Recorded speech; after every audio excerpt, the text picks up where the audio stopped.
Giddy up.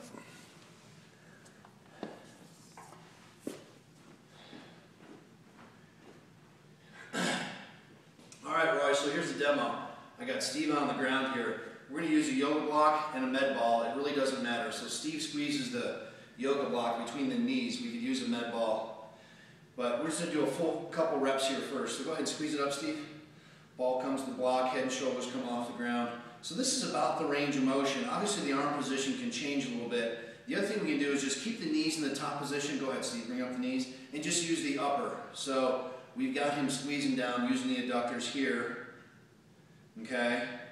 So hold the ball up here, Steve. Now just do the pelvic tilts. Yeah, from the legs, go down to the floor and then bring it back up. So we've got this as another range of motion.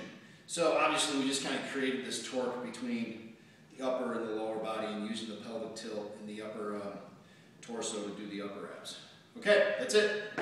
Thanks. All right, Roy, we can talk on the phone. Perfect.